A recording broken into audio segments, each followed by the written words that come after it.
Gracias, pastor, por su tiempo y la amistad. De verdad aprecio mucho al pastor Gerardo. Es un buen amigo y gracias por la invitación, pastor. Vamos a nuestras Biblias, hermanos, al libro de Jeremías, capítulo 18. Jeremías, capítulo 18, por favor, si usted lo tiene, voy a leer algunas citas en la Biblia y después leeré otras citas aparte de esta en el libro de Jeremías y después hablaré del tema y comenzamos a estudiar la Biblia. ¿Lo tenemos, hermanos? Jeremías capítulo 18, permítanme. Sí, traje unas jarras para mi agua fresca. Lo quité de la cocina. Sí. Bien, estamos allí en Jeremías 18, en el verso 1 al verso 6.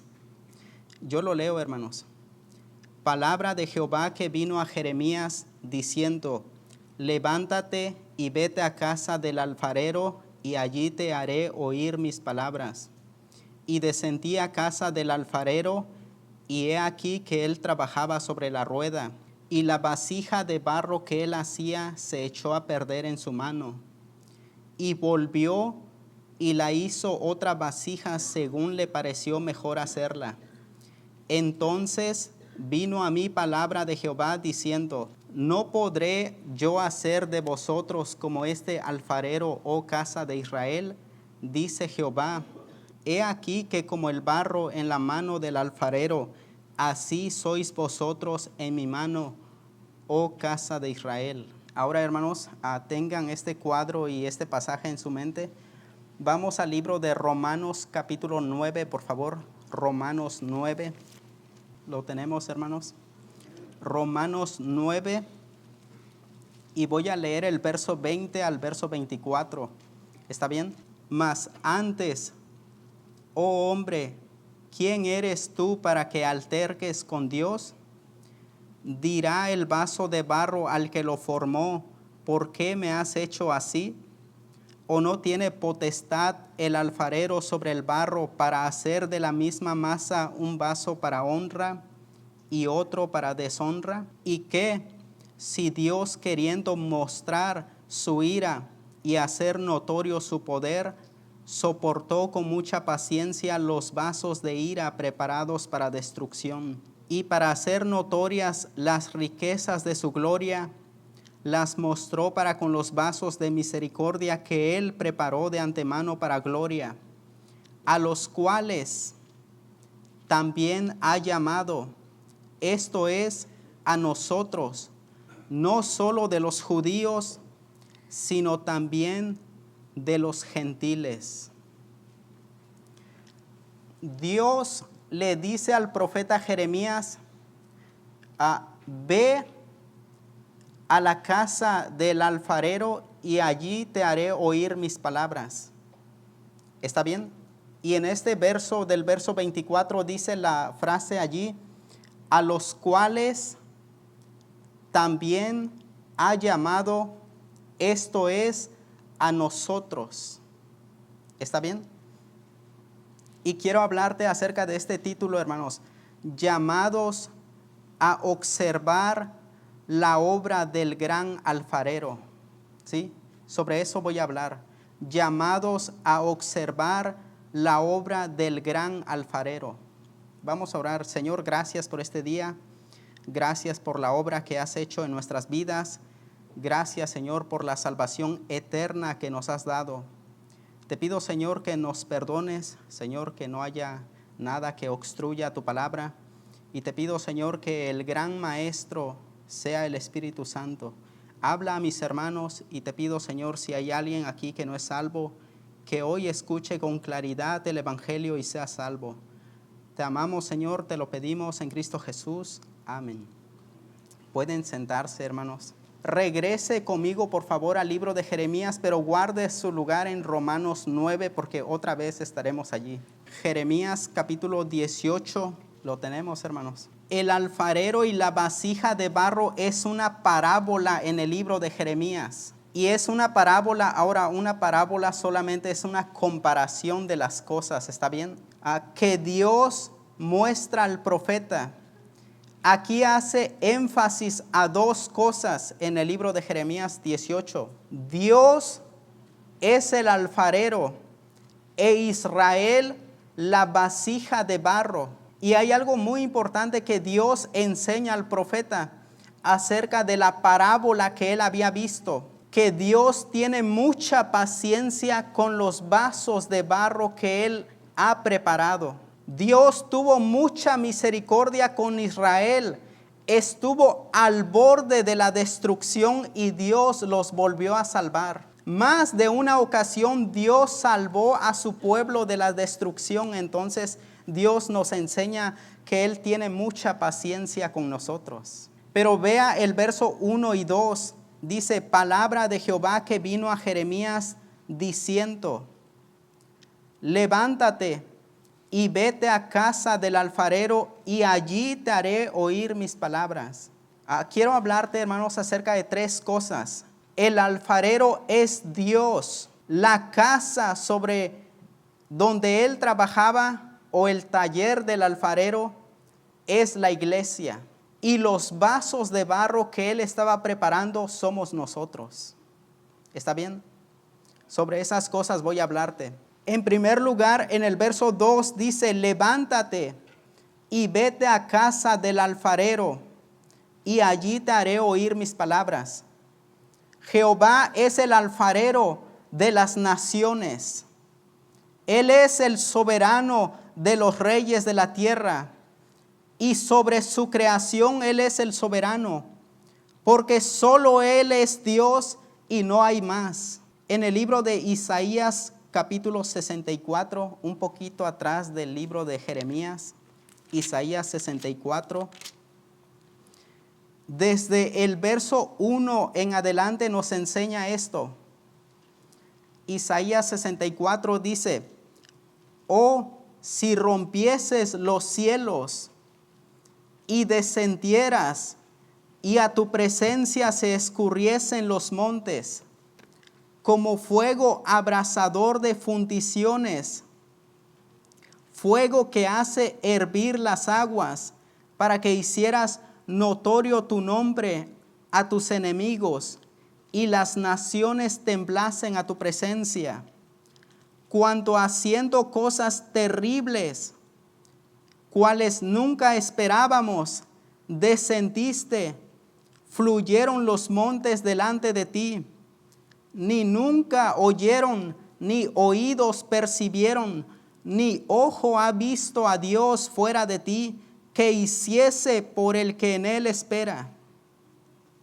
Y vea el verso 8. Ahora pues, Jehová, tú eres nuestro Padre, nosotros barro, y tú el que nos formaste. Así que obra de tus manos somos todos nosotros. Y ahora vea por favor al libro de Isaías capítulos 45, un poquito atrás. Isaías 45, ¿estamos ahí, hermanos? En el verso 5 al 12 dice, yo soy Jehová y ninguno más hay. No hay Dios fuera de mí. Yo te ceñiré aunque tú no me conociste, para que se sepa desde el nacimiento del sol y hasta donde se pone, que no hay más que yo Jehová, y ninguno más que yo, que formo la luz y creo las tinieblas, que hago la paz y creo la adversidad. Yo Jehová soy el que hago todo esto. Rociad cielos de arriba y las nubes destilen la justicia. Ábrase la tierra y produzcanse la salvación y la justicia. Háganse brotar juntamente. Yo Jehová lo he creado. Ay del que pleitea con su hacedor, el tiesto con los tiestos de la tierra.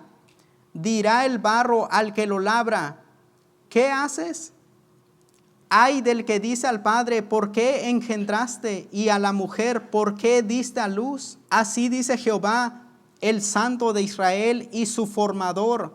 Preguntadme de las cosas por venir. Mandadme acerca de mis hijos y acerca de la obra de mis manos. Yo hice la tierra y creé sobre ella al hombre. Mis manos extendieron los cielos y a todo su ejército mandé. Jehová es el gran alfarero de las naciones. Hubo un tiempo en que usted y yo no existíamos, ¿está bien? Sí. Dios vio Él no tenía necesidad de crear a seres humanos, pero Él dijo, hagamos al hombre a nuestra imagen. Dios no tenía, como enseñaban los griegos, que sus dioses dependían de sus adoraciones porque si no se morían en el Olimpo. Mire, hermanos, si usted y yo no hubiéramos existido, Dios sigue siendo Dios. Es más, si usted y yo no hubiéramos venido a la iglesia, todavía Dios sigue siendo Dios, porque Él es el gran alfarero sobre las naciones. Dios es el alfarero y Él le dice al profeta Jeremías, Jeremías, ve a casa del alfarero y allí te haré oír mis palabras. Y cuando el profeta dice, y descendí a casa del alfarero, y he aquí que él trabajaba sobre la rueda. En segundo lugar, hermanos, quiero decirte que el taller en el cual el alfarero trabajaba era en su casa.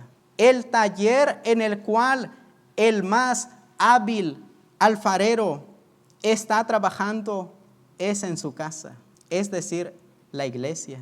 La iglesia no es una institución del hombre. La iglesia es una institución de Dios. ¿Está bien?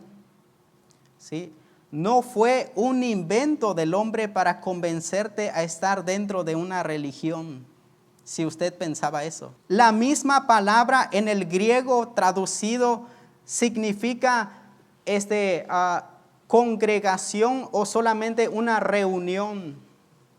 ¿Está bien? Entonces, ¿qué es la iglesia? Es la casa de Dios, columna y baluarte de la verdad. Esta mañana, hermanos, una vez al año vengo a orar, está bien, es broma, pastor. Iba saliendo y atrás, en la salida, está el cuadro de madera. Y leí en inglés, hermanos. ¿Sí? Y dice, la iglesia es la casa de Dios, que es la columna y baluarte de la verdad. Dios, el gran alfarero, tiene su taller en su propia casa, ¿sí? Dios no va a ir a trabajar con la Secretaría de Educación Pública en México o el Medicare, se dice. Dios no trabaja a través de eso. Dios quiere trabajar a través de su casa, que es la iglesia. Y en este lugar, en esta institución divina, es donde Dios ha prometido bendición y vida eterna. Vamos al libro de los Salmos 133, por favor, Salmo 133. Voy a leer todo el Salmo, hermanos. Si usted no leyó su Biblia, hoy va a leer todo un capítulo. Salmo 133, verso 1. Mirad cuán bueno y cuán delicioso es habitar los hermanos juntos en armonía. Cuán bueno y cuán delicioso es habitar los hermanos juntos en armonía. Allí usted puede poner entre paréntesis, no es Madison. No es cierto, hermanos. ¿Sí? Ustedes sí me caen bien. Y dice, es como el buen óleo sobre la cabeza, el cual desciende sobre la barba de Aarón, y baja hasta el borde de sus vestiduras, como el rocío de Hermón que desciende sobre los montes de Sión, porque allí envía Jehová, ¿qué cosa, hermanos? Bendición y vida eterna. La iglesia no salva. ¿Está bien? No somos católicos, hermanos. Aquí no enseñamos de que la salvación que la salvación está en la iglesia, porque eso es lo que enseñan ellos, de que si usted está fuera del catolicismo, tú no eres salvo. La iglesia no salva, pero la verdad bíblica predicada en la iglesia salva las almas perdidas. El lugar donde se predica la Biblia es en la iglesia. Por tanto, aquí es donde Dios envía bendición y vida eterna. El gran alfarero trabaja en su casa. Tiene su taller aquí, hermanos. Y vamos allí en 1 Timoteo capítulo 3, verso 16. Vamos allí para que lea la cita que yo leí en la mañana. 1 Timoteo 3, 16. Perdón, es el 1 Timoteo 3, 14 al 15. ¿Está bien? Esto te escribo, aunque tengo la esperanza de ir pronto a verte, para que si tardo, sepas cómo debes conducirte en la casa de Dios. ¿Dónde, hermanos? En la casa de Dios, que es la iglesia del Dios viviente, columna y baluarte de la verdad. Hay personas, hermanos, que piensan que la iglesia no necesariamente es importante para su vida espiritual, ¿sí? Y se proclaman creyentes. Pero, hermanos, eso no existe en la Biblia. No hay cristianos fuera de la iglesia, ¿sí? Es decir, Dios no va a enviar bendición y vida eterna en otro lugar. Él no ha prometido su presencia de esta forma. Dios ha prometido bendecir la iglesia porque es columna y baluarte de la verdad. En nuestros días, hermanos, las redes sociales han hecho pensar a los creyentes que no necesitan congregarse, que solamente viendo la transmisión en vivo, por cierto, ya son parte de la iglesia. ¿Sabes qué? El diablo te ha engañado, porque de hecho en la Biblia hay un mandamiento de no dejar de congregarse. ¿Quién sabe Hebreos 10:24 de memoria? Vamos allá, hermanos. Hebreos capítulo 10, verso 24, ¿sí? Ya que nadie dijo que lo sabía de memoria, entonces vamos a leerlo. ¿Estamos ahí, hermanos? Y considerémonos unos a otros para estimularnos al amor y a las buenas obras, no dejando de congregarnos como algunos tienen por costumbre, sino exhortándonos, y tanto más cuando veis que aquel día se acerca. ¿Sí vio eso, hermano? No dejando de congregarnos. ¿Por qué es importante la congregación de Madison? ¿Por qué es importante la iglesia de Madison? Porque allí envía Jehová bendición y vida eterna. Porque allí es donde el gran alfarero trabaja sobre la rueda que es nuestras vidas.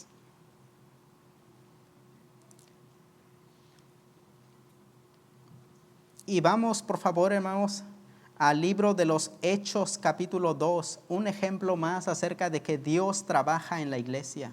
Hechos, capítulo 2.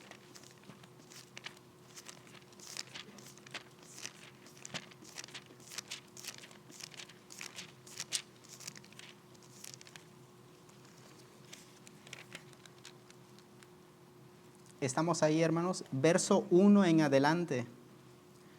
Cuando llegó el día de Pentecostés, estaban la mitad, dice, solo 10, solo los que regresaron por la tarde, estaban todos, unánimes, juntos. Y de repente vino del cielo un estruendo como de un viento recio que soplaba, el cual llenó toda la casa donde estaban sentados, y se les aparecieron lenguas repartidas como de fuego, asentándose sobre cada uno de ellos, y fueron todos llenos del Espíritu Santo. ¿Por qué es importante la congregación de la iglesia? Porque allí envía Jehová bendición y vida eterna. Por eso es importante, hermanos.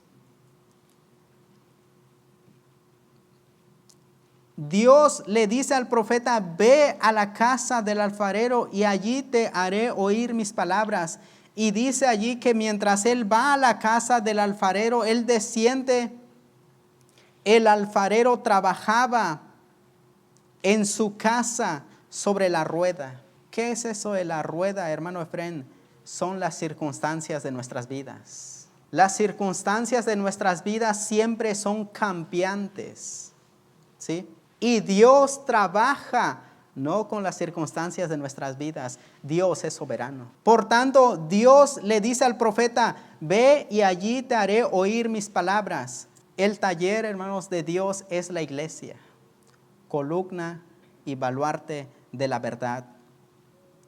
Y luego en el verso 4 de Jeremías 18 dice, y la vasija de barro que él hacía se echó a perder en su mano, y volvió y la hizo otra vasija según le pareció mejor hacerla. Note otra vez, dice, y la vasija de barro que él hacía. En este pasaje, hermanos, encontramos vasijas de barro. Los vasos de barro representan a nosotros. Vamos al libro de Romanos capítulo 9, donde estuvimos, si guardó su lugar. Romanos capítulo 9, verso 19. ¿Están ahí, hermanos? Pero me dirás, verso 19, ¿por qué pues inculpa? Porque ¿quién ha resistido a su voluntad? Mas antes, oh hombre, ¿quién eres tú para que alterques con Dios? Dirá el vaso de barro al que lo formó, ¿por qué me has hecho así? Los vasos de barro somos nosotros. Aquí hay dos clases de vasos de barro, pero hechos con la misma masa. Hay dos tipos de vasos de barro, pero cada uno con diferentes propósitos y, hermanos, con una sola finalidad. Dice allí en el verso 21, ¿o no tiene potestad el alfarero sobre el barro para hacer de qué, hermanos? De la misma masa, un vaso para honra y otro para deshonra? Mire, aparte de las vasijas, ¿no? Ahorita voy a usar estas ilustraciones. ¿Está bien? Traje masa de una tortillería. No, no es cierto. Sí, eso no existe aquí. ¿Sí existen las tortillerías? ¿Sí saben qué es eso, hermanos? Sí. Alguien dijo el otro día, no venden a tortillas en el dólar. Le dije, no. Dios formó al hombre a su imagen. A imagen de Dios lo creó.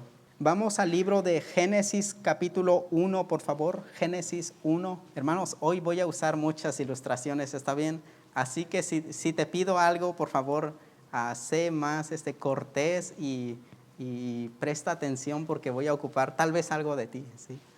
Entonces, estamos allí en Génesis capítulo 1, ¿sí? No es difícil de encontrar, hermanos, ¿sí?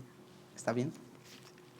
Génesis capítulo 1 y el verso 26.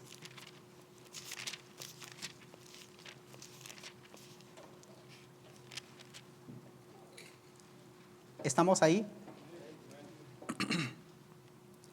Entonces dijo Dios, hagamos al hombre a nuestra imagen, conforme a nuestra semejanza. Y ahora vamos al libro, allí mismo en el capítulo 2, Génesis capítulo 2, y en el verso 7.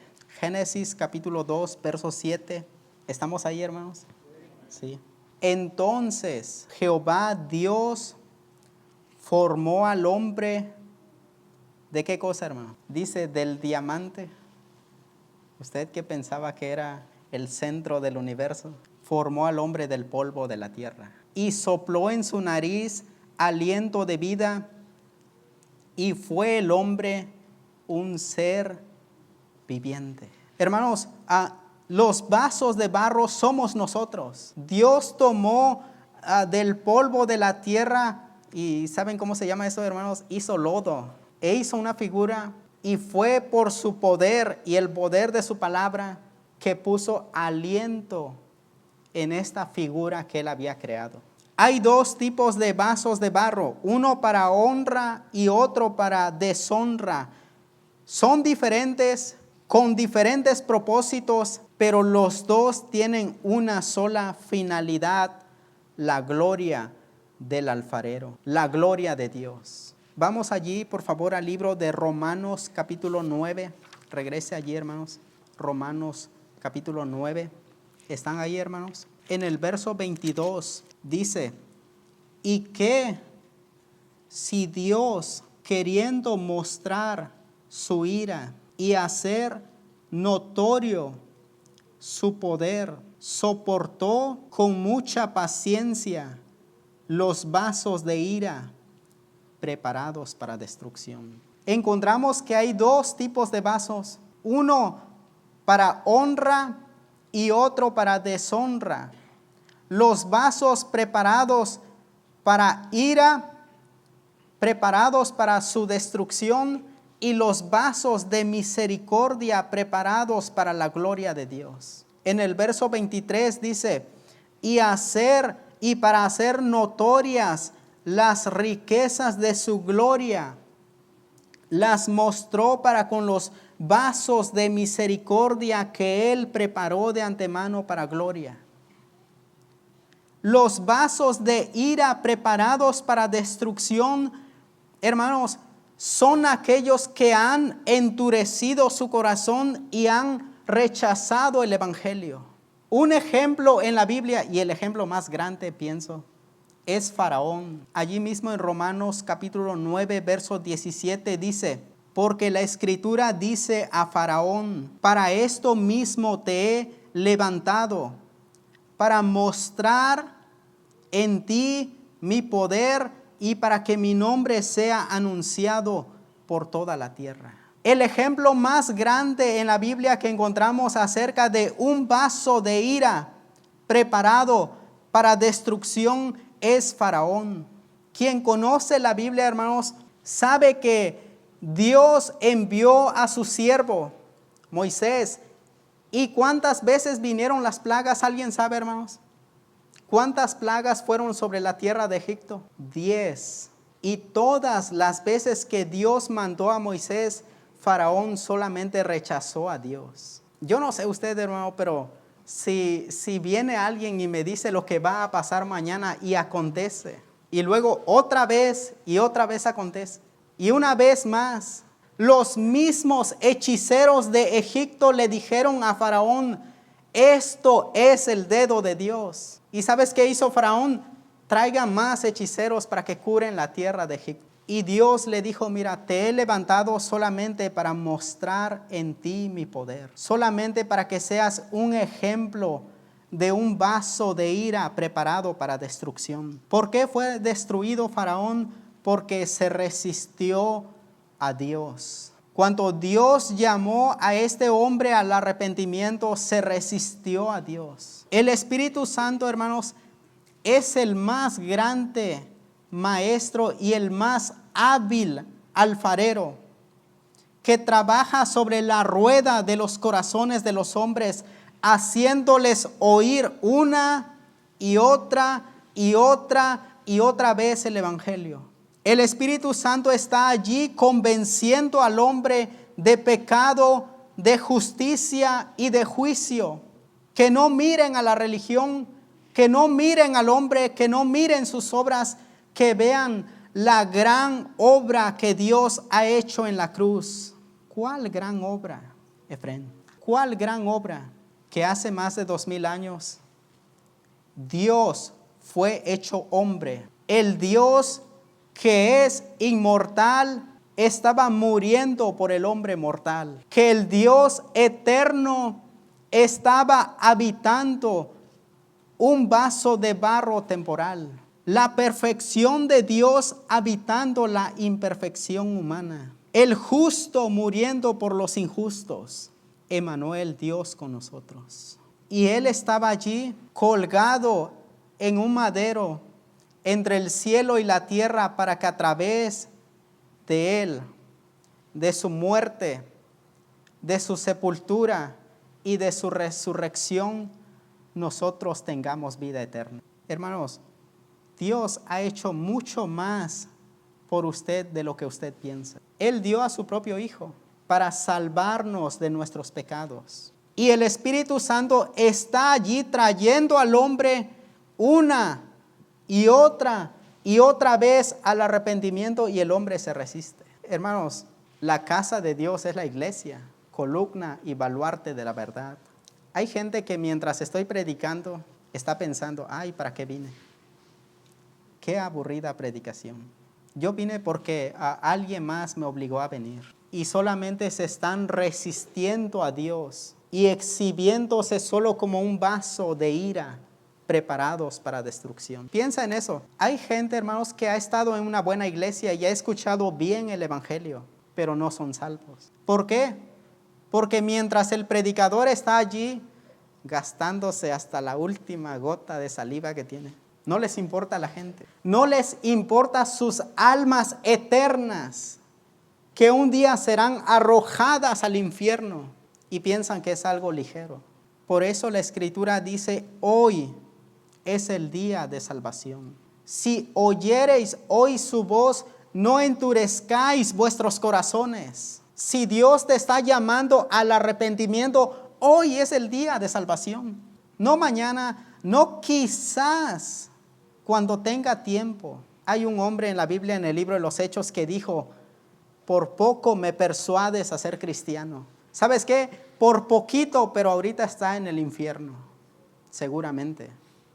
Porque poquito no salva a nadie, hermanos. Tienes que depositar tu confianza en Cristo. Yo no sé usted, hermano, pero la obra hecha en la cruz es la obra más grande que Dios jamás ha hecho. Gente quiere ver milagros, mire a la cruz. Ese es el milagro más grande. Dios muriendo por el hombre. Y Dios separó la masa y dijo, los vasos de ira serán destruidos. Pero note el verso 23, y para hacer notorias las riquezas de su gloria, las mostró para con los vasos de misericordia que Él preparó de antemano para gloria. Y dice el verso 24, a los cuales también ha llamado, esto es a nosotros, no solo de los judíos, sino también de los gentiles. Es decir, la raza, hermanos. ¿Usted es judío? ¿Alguien de aquí es judío? ¿Sí? ¿No? Todos tenemos tenemos el nopalito allí. ¿Sabes qué? Gracias a Dios. Porque Dios también nos llamó a la salvación. Y gracias a eso hemos sido hechos vasos de misericordia. Estos vasos, aunque fueron hechos con la misma masa, han sido cuidadosamente preparados para misericordia. Y así exhibir las riquezas de la gloria de Dios. Hermanos, mire, cuando yo venía esta tarde, no me importa si una de estas vasijas se rompen, está bien, ¿sí? Porque no sabes cuánto me costó, tal vez me lo regalaron, ¿sí? Ojalá fuera así. Pero si usted lleva una vasija traída desde Turquía o de los árabes que les gusta formar todo tipo de diseño en la vasija, le aseguro que usted no la trajera así, hermano. Es más, ni la trajera a la iglesia si se la hubiera pedido prestado. ¿Sí? No, me costó $500, hermano Efraín. ¿Cómo voy a poner esto en la iglesia para tu ilustración? Hermano, ¿sabes qué? Los vasos de misericordia tienen un valor incalculable, porque en ellos ha sido depositado el Espíritu Santo. Vea por favor a 2 Corintios capítulo 4. 2 Corintios capítulo 4. ¿Estamos ahí, hermanos? En el verso 7 dice, pero tenemos este tesoro en vasos de barro, para que la excelencia del poder sea de Dios y no de nosotros. ¿Cuál es este tesoro que tenemos nosotros en los vasos de barro? El Espíritu Santo. Porque un día usted aceptó a Cristo como su Señor y su Salvador. Y hermanos, ¿cuál es el fin de estos vasos? una sola cosa: la gloria de Dios. Regrese por favor al libro de Romanos capítulo 9 para terminar. Romanos capítulo 9. ¿Están ahí, hermanos? Dice verso 24: a los cuales también ha llamado, esto es, a nosotros, no solo de los judíos, sino también de los gentiles. ¿Sabe qué, hermano? El alfarero que estaba trabajando sobre la rueda en la parábola de Jeremías, el alfarero podía moldear la masa en tanto que estuviera todavía presta para moldearse. Pero una vez que se seca la masa ya no sirve para moldear. Es más, si el alfarero lo quería diseñar de una forma y quedaba imperfecta, ya no había otra forma de cambiar la figura. Y hermanos, ¿qué tal si el alfarero iba a vender la vasija? Era inaceptable. Y muchas veces estas vasijas tenían que ser rotas porque no tenían ningún fin. No podían ser usadas para otra cosa. ¿Sabe qué, hermano? ¿Sabe qué? ¿Cuál es tu condición en esta tarde? En Isaías dice, porque reglón tras reglón, mandamiento tras mandamiento. La Biblia se ha predicado, hermanos. Sí. ¿Esperaban algo mejor? No, hermanos, sí, lo siento. Va a venir una conferencia. Tal vez Dios te hable. ¿Eres moldeable todavía? ¿O ya estás en el lugar donde ya no quieres ser moldeable? Lo único que va a impedir que el alfarero termine su obra en la vasija es que la vasija se endurezca y no se preste para ser moldeada. ¿Escuchó eso, hermano? Cuando hace 8 días di el último mensaje allá en el pueblo de Arad, toda esta semana estuve pensando, Dios, ¿qué hago? Estaba pensando, Dios, creo que ya terminé y tengo que tomar buenas decisiones en mi vida.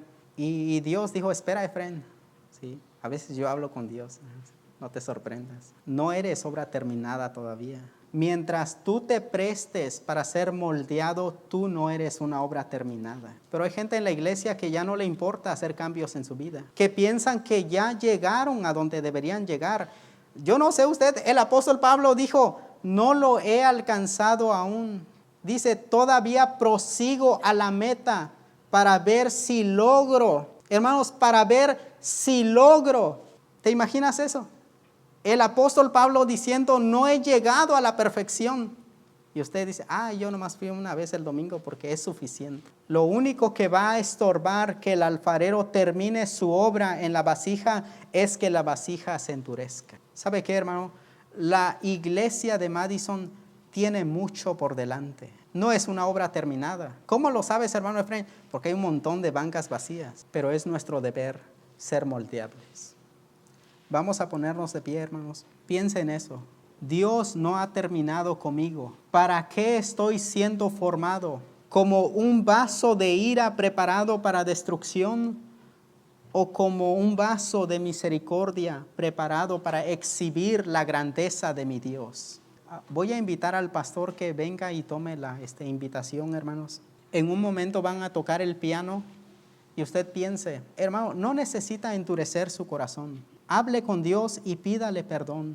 Hoy es el día de salvación. ¿Por qué? Porque todavía no somos obra terminada. ¿Cuándo se acaba la obra? Cuando el pastor diga, descanse en paz. ¿Sí? Por tanto, todavía no. Dios no ha acabado con nosotros. Mientras que el hermano toca el piano, ¿qué es lo que Dios quiere moldear en tu vida? ¿Tu carácter? ¿Alguna virtud, alguna buena virtud? Quizás quieras salvarte. A lo mejor has escuchado una y otra vez el Evangelio, pero no has tomado todavía una decisión. Pero el día de la salvación es hoy. El Señor te creó para su gloria, para su honra. Por lo tanto, ven a Cristo. Él te espera. Si tú vinieres a Él creyendo, Él te salvaría. Porque Él no vino para condenar al mundo, sino para salvarle. Él te ama y Él quiere salvarte. ¿Qué tienes que hacer? Creer en Él, aceptarle. Más quizás el Señor ha mostrado una y otra vez a ti, hermano, que Él quiere seguir moldeando tu vida. Deja que el Señor siga transformando. Aún no ha terminado contigo. Aún falta mucho por ver. Aún todavía el carácter de Cristo no está completo en nuestras vidas. ¿Dónde está la misericordia? ¿Dónde está la compasión? ¿Dónde está la bondad? ¿Dónde está la ternura? ¿Dónde está el perdón? Hay muchas cosas que todavía Dios quiere cambiar en nosotros. ¿Dónde está la santidad? ¿Dónde está la devoción? ¿Dónde está la oración? El Señor todavía no termina en nuestras vidas, pero tú seguirás permitiendo que Él moldee tu vida. ¿O ya estás completo, ya estás satisfecho con lo que Dios ha hecho? ¿Crees que todavía Dios puede hacer más en tu vida? ¿Estás dispuesto a que lo haga? ¿Quieres que Él termine y perfeccione su obra que ha empezado en ti? No endurezcas tu corazón. Padre, gracias. Gracias, Señor, por tu palabra. Gracias por hermano Efrén. Sigue bendiciendo su vida, Señor. Dale dirección. Que Él pueda tomar las decisiones de acuerdo, Señor, a tu voluntad. Gracias por lo que hiciste a través de Él en Arab. Gracias por los hermanos que estuvieron ahí todavía constantes, Señor, y que ahora buscarán un lugar para seguir siendo edificados. Sea usted con ellos. Y gracias por la iglesia en Madison, Señor, que tú la has usado, Señor, para tu honra, para tu gloria. Por aquellos misioneros que han salido, Señor, al campo, y también por todos los que salen aquí, Señor, a compartir el Evangelio, y también por los que dan, Señor, para tu obra. Siga bendiciendo la vida de ellos, siga transformando, siga moldeando a Cristo en nosotros. Síganos moldeando, Señor, siga llevándonos a esa plenitud, a esa madurez. Se lo ruego, Dios, en nombre de Cristo Jesús. Amén.